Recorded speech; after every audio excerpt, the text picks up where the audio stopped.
بسم اللہ الرحمن الرحیم الصلاۃ والسلام علیک یا رسول اللہ وعلی آلک و اصحابک یا حبیب اللہ۔ آج کی ویڈیو میں ہم حضرت بلال رضی اللہ تعالیٰ عنہ کی اذان کے متعلق سننے کی سعادت حاصل کریں گے۔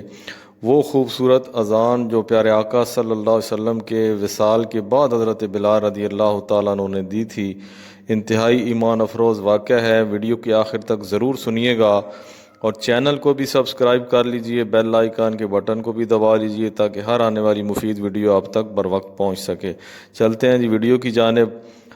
اٹھا دو پردہ دکھا دو چہرہ کہ نور باری حجاب میں ہے، اٹھا دو پردہ دکھا دو چہرہ کہ نور باری حجاب میں ہے، زمانہ تاریک ہو رہا ہے کہ مہر کب سے نقاب میں ہے۔ پیارے مصطفیٰ صلی اللہ تعالیٰ علیہ وسلم کی معراج دیدار کبریا ہے اور عاشق کی معراج دیدار مصطفیٰ ہے۔ کون ایسا بد نصیب ہوگا جسے پیارے آقا صلی اللہ تعالیٰ علیہ وآلہ وسلم کے دیدار کی تمنا نہ ہو۔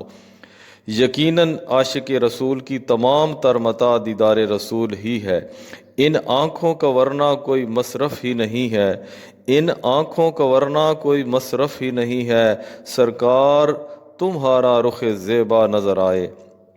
جب عاشق زار حضرت بلال رضی اللہ تعالیٰ عنہ کے وصال کا وقت قریب آیا تو آپ کی بیوی نے فرط غم سے پکارا، ہائے دکھ کی بات۔ یہ سن کر حضرت بلال رضی اللہ تعالیٰ عنہ نے فرمایا، ہائے خوشی کی بات کہ میں ان قریب اپنے محبوب آقا صلی اللہ تعالی وسلم اور آپ کے پیارے ساتھیوں سے ملاقات کرنے والا ہوں۔ حضرت بلال حبشی رضی اللہ تعالیٰ عنہ کا اذان کا واقعہ تو بڑا ہی مشہور ہے۔ جب پیارے آقا صلی اللہ تعالی وسلم نے وصال ظہری یعنی انتقال فرمایا تو صحابہ کرام پر قیامت قائم ہو گئی، زندگیاں اجڑ گئیں، غم مصطفیٰ میں لوگ بے قرار ہو گئے۔ ان میں حضرت بلال بھی تھے۔ آپ مدینہ کی گلیوں میں دیوانہ وار پھرتے تھے اور لوگوں سے پوچھتے تھے کہ بھائیو، تم نے کہیں رسول اللہ کو دیکھا ہے؟ اگر دیکھا ہے تو مجھے بھی دیدار کرا دیا کرو، مجھے سرکار صلی اللہ تعالی علیہ وسلم کا پتہ ہی بتا دو۔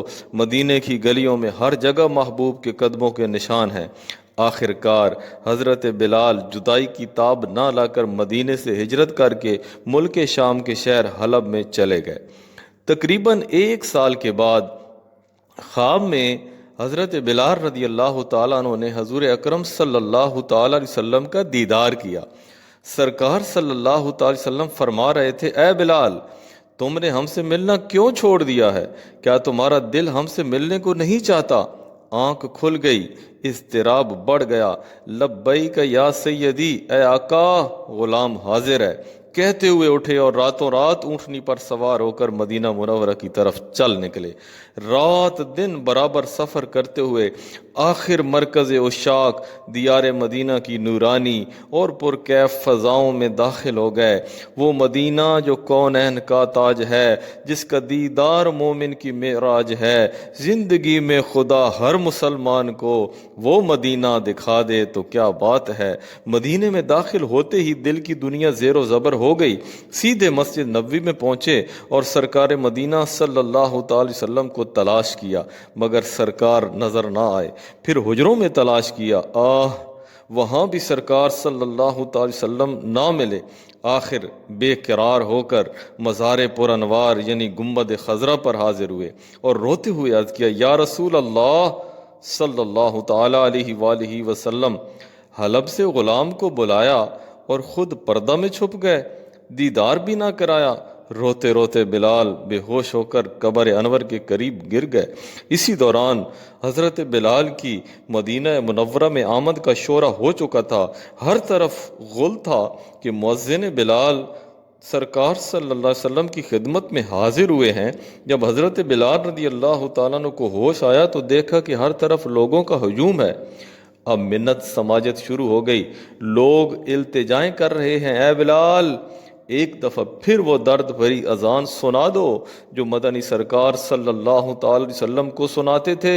حضرت بلال ہاتھ جوڑ جوڑ کر سب سے معذرت طلب کر رہے تھے کہ بھائیو، یہ بات میری طاقت سے باہر ہے، کیونکہ میں جب حضور اکرم صلی اللہ تعالی علیہ وسلم کی حیات ظاہری میں اذان کہا کرتا تھا تو تو جس وقت میں اشہد ان محمد الرسول اللہ کہا کرتا تھا تو پیارے آقا کا آنکھوں سے دیدار کر لیا کرتا تھا۔ اب تو سرکار پردہ میں چھپ گئے ہیں، اب بتاؤ کہ اذان میں سرکار صلی اللہ علیہ وسلم کا دیدار کیوں کر ہوگا؟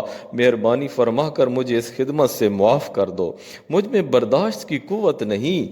ہر چند لوگوں نے اصرار کیا مگر حضرت بلال نے انکار ہی کیا۔ بعض حضرات صحابہ کرام علیہم رضوان نے یہ مشورہ دیا کہ کسی صورت سے حسنین کریمین یعنی حضرت امام حسن حضرت امام حسین علیہم السلام کو بلا لاؤ، اگر شہزادے بلال رضی اللہ تعالیٰ عنہ سے اذان کی فرمائش کریں گے تو حضرت بلال ضرور مان جائیں گے، کیونکہ حضور صلی اللہ تعالی وسلم کے اہل بیت سے حضرت بلال کو بے حد محبت ہے۔ یہ تجویز سب کو پسند آئی، چنانچہ ایک صاحب جا کر حسن حسین علیہم السلام کو بلا لائے۔ آتے ہی حضرت حسین نے حضرت بلال کا ہاتھ پکڑ لیا اور فرمایا، اے بلال، آج ہمیں وہی اذان سنا دو جو ہمارے نانا جان صلی اللہ تعالی علیہ وسلم کو سنایا کرتے تھے۔ حضرت بلال نے پیارے حضرت حسین کو گود میں اٹھا لیا اور پھر کہا کہ تم میرے پیارے محبوب صلی اللہ علیہ وسلم کے کلیجے کے ٹکڑے ہو، مصطفیٰ صلی اللہ علیہ وسلم کے باغ کے پھول ہو، جو کچھ تم کہو گے وہی ہوگا۔ شہزادے، اگر میں نے انکار کر دیا اور کہیں تم روٹھ گئے تو مزار میں سرکار بھی رنجیدہ ہو جائیں گے۔ اب حضرت بلال رضی اللہ تعالیٰ عنہ نے اذان شروع کر دی۔ مدینہ کی فضاؤں میں جب حضرت بلال کی پرسوز آواز گونجی تو اہل مدینہ کے دل ہل گئے۔ مہینوں کے بعد حضرت بلال کی اذان سن کر لوگوں کی نگاہوں کے سامنے سرکار عبد قرار صلی اللہ تعالی علیہ وسلم کی دنیوی حیات کا سماں بن گیا۔ لوگ روتے ہوئے بے تابانہ مسجد نبوی کی طرف دوڑ پڑے۔ ہر شخص بے قرار ہو کر گھر سے باہر آ گیا۔ عورتیں، بچے سبھی مضطربانہ گلیوں سے نکل آئے۔ لوگ غم مصطفیٰ سے نڈھال ہو رہے تھے، ہچکیاں لے لے کر رو رہے تھے۔ جس وقت بلال رضی اللہ تعالی عنہ نے اشہد ان محمد الرسول اللہ زبان سے ادا کیا، ہزار ہا چیخیں ایک ساتھ فضا میں بلند ہوئیں، جس سے فضا دہل گئی۔ مرد، عورتیں سبھی زاروں قطار رو رہے تھے۔ ننھے ننھے بچے اپنی ماؤں سے لپٹ کر پوچھ رہے تھے، امی جان، سرکار کے مؤذن حضرت بلال تو آ گئے، مگر رسول اللہ کب مدینے تشریف لائیں گے؟ حضرت بلال نے جب اشہد ان محمد الرسول اللہ کہا تو بے ساختہ نظر ممبر رسول کی طرف اٹھی۔ ممبر خالی تھا۔ مصطفیٰ صلی اللہ علیہ وسلم کا دیدار نہ ہو سکا۔ ہجر رسول صلی اللہ علیہ وسلم سے بے چین ہو گئے۔ غم مصطفیٰ صلی اللہ علیہ وسلم کی تاب نہ لا سکے، بے ہوش ہو کر گر گئے۔ جب بہت دیر کے بعد ہوش آیا تو اٹھے اور روتے ہوئے پھر ملک شام کی طرف روانہ ہو گئے۔ اے کاش قسمت مجھے مل جائے بلال حبشی کی، اے کاش قسمت مجھے مل جائے بلال حبشی کی، دم عشق محمد میں نکل جائے تو اچھا۔